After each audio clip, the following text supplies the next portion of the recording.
Praise the Lord friends, I hope you all fine. God bless you. प्रभु आप सभी को बहुत आशीष दें। और जैसा कि हम 17 जून का जो है सैबत स्कूल स्टडी कर रहे हैं और उसमें हमने स्वर्ग में, इसका शीर्षक था स्वर्ग के लिए मोहर बंद, स्वर्ग के लिए मोहर बंद। तो यहाँ पे हमने पढ़ा था कि सैबत जो है वो परमेश्वर की मोहर है और इसको हम इसकी प्रमाणिकता को हम जांच सकते हैं। अध्याय 20 निर्गमन उसकी 8, 9, 10, 11 वर्सेस क्या कहती हैं और मैं इसे पढ़ना चाहूँगी। इसमें लिखा है, तो विश्राम दिन को पवित्र मानने के लिए स्मरण रखना। 6 दिन तो तू परिश्रम करके अपना सब कामकाज करना, परंतु 7वां दिन तेरे परमेश्वर यहोवा के लिए विश्राम दिन है।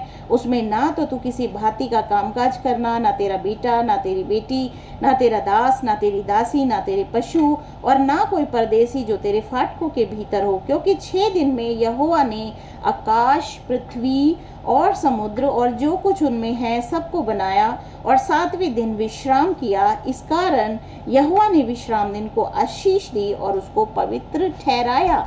यहाँ पे अब हम देखेंगे कि सैबत जो है आज्ञा में मोहर के कौन से तत्व शामिल हैं, मतलब कि एक मोहर में क्या तत्व शामिल होते हैं या मोहर किस चीज़ को बताती है, किस चीज़ को रिप्रेजेंट करती है। यहाँ पे हम जानेंगे। यहाँ हमारे पास एक प्रमाणिक मोहर के 3 तत्व हैं। नंबर 1, वह नाम जिसकी मोहर है, मतलब मोहर किसकी है, किसी राजा की है।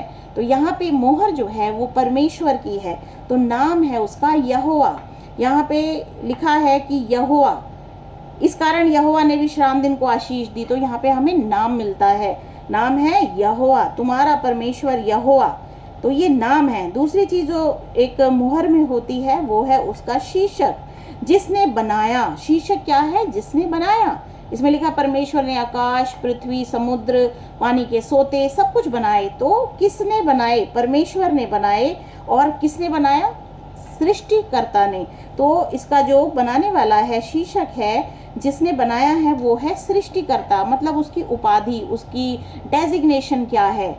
कोई सील होती है तो उसमें हम सबसे पहले नाम, फिर उसकी डेजिग्नेशन आती है। तो डेजिग्नेशन है सृष्टिकर्ता, सृष्टि को बनाने वाला। और फिर उसकी टेरिटरी आती है, जैसे हमारा भारत देश है, उसकी टेरिटरी कहाँ से कहाँ तक है तो वो उसमें डिफाइन होती है। इसीलिए हम बोलते हैं भारतवर्ष। तो जो भारतवर्ष का जो प्रधानमंत्री है और उसकी जो सील है या फिर राष्ट्रपति है, तो वो उनकी अपनी अपनी अलग अलग सील है। तो उसमें नाम होगा, उसका डेजिग्नेशन होगा और उसका कार्य क्षेत्र होगा। कार्य क्षेत्र मतलब अब यहाँ पे जो कार्य क्षेत्र है वो क्या है? स्वर्ग, पृथ्वी, सब कुछ जो उसने बनाया है ये परमेश्वर का कार्य क्षेत्र है, ये उसकी टेरिटरी है। तो तीसरा जो है उसका क्षेत्र के बारे में है और उसके क्षेत्र के बारे में डेफिनेशन मिलती है कि स्वर्ग और पृथ्वी, समुद्र और जो कुछ उसमें है। बाइबल में मोहर को कभी कभी चिन्ह भी कहा जाता है। दोनों शब्द एक्सचेंजेबल हैं। परमेश्वर के नियम के हृदय में परमेश्वर के संकेत या मोहर के रूप में सैबत आराधना पर अंतिम संघर्ष के केंद्र में है।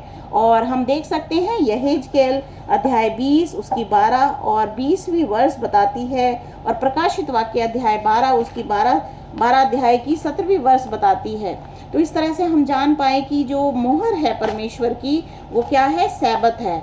और इस मोहर को लेना हर एक व्यक्ति के लिए ज़रूरी है जो भी परमेश्वर का जन बनना चाहता है। अगर हम इसको नहीं मानते हैं तो हमारे ऊपर परमेश्वर का अधिकार नहीं आता है और परमेश्वर के अधिकार हमें नहीं मिल पाते हैं। तो अध्याय 12 उसकी 17वीं वर्ष बताती है, तब अजगर स्त्री पर क्रोधित हुआ और उसकी शेष संतान से जो परमेश्वर की आज्ञाओं को मानते और यीशु की गवाही देने पे स्थिर थे, लड़ने को गया और वह समुद्र के बालू पर खड़ा हो गया। यहाँ पे हम देखते हैं कि सैबत जो कि एक आज्ञा भी है, एक ये मोहर भी है और ये आज्ञा भी है। तो इसको मानने के द्वारा परमेश्वर की हमें आशीष प्राप्त होती है, लेकिन शैतान हमेशा ही उसके जो है लोगों से हमेशा ही वो विरोध में कार्य करता है। लेकिन हमें परमेश्वर के वचन में ये भी जानने को मिला है कि जब संकट आता है तो संकट से छुड़ाने वाला भी परमेश्वर ही है। तो हमें परमेश्वर के आज्ञाकारी बनना है, जिससे कि स्वर्ग के लिए हम अपने ऊपर मोहर ले सकें और जब यीशु मसीह का आना हो तो हम उसके साथ जा सकें। यहेजकेल अध्याय 20 उसकी 12वीं वर्ष भी जो है सैबत के बारे में बताती है। इसमें लिखा है, फिर मैंने उनके लिए अपने विश्राम दिन ठहराए जो मेरे और उनके बीच चिन्ह ठहरें कि वे जाने कि मैं यहोवा उनका पवित्र करने वाला हूँ।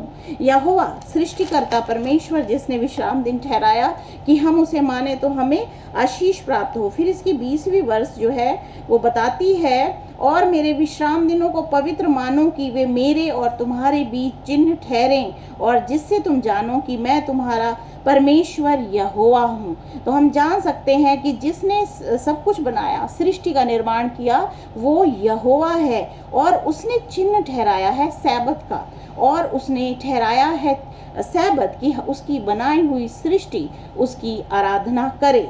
तो यहाँ पे हम जान चुके हैं कि सैबत ही वो जो है मोहर है जिसके द्वारा हम परमेश्वर के जन कहलाते हैं। तो प्रभु आप सभी को आशीष दें। आमीन।